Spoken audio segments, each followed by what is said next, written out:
Maging sino man siya, kahit laking Amerika, buhay na buhay ang dugong Pinoy kay Grammy winner her. Nang mapasabak kasi sa karaoke sa New York, OPM classic hit song na Maging Sino Ka Man ang kanyang kinanta. Makichika kay Aubrey Carampel. Nasa New York pero feeling nasa Pinas sa restaurant na ito tuwing karaoke night.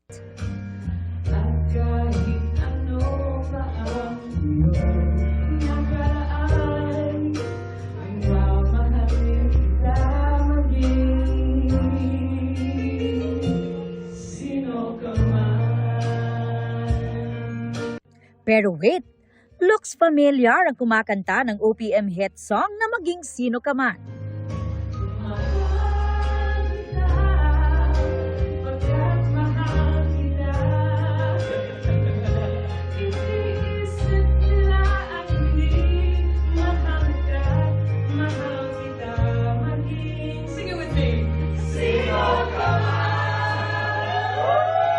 None other than five-time Grammy and Oscar-winning Filipino-American, her.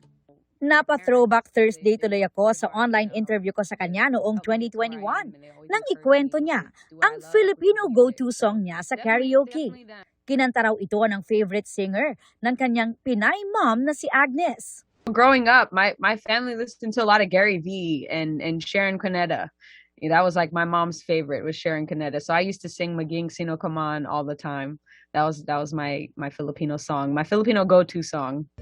At legit nga, dahil 5 years after, ang kantang isinulat ni Ray Valera at pinasikat ni megastar Sharon Cuneta, ang kinanta niya sa Kalye-oke o karaoke night ng Filipino resto na Kalye.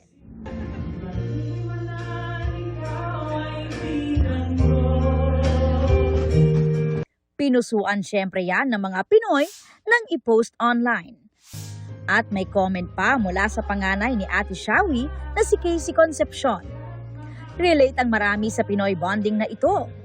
Nakwento sa akin ni her ay isa sa kanyang Filipino core memory bukod sa pagkain ng kanyang favorite Filipino dishes. It's karaoke, it's my grandpa, getting lasing and and it's just fun, just talking, eating a lot of sinigang and kare-kare.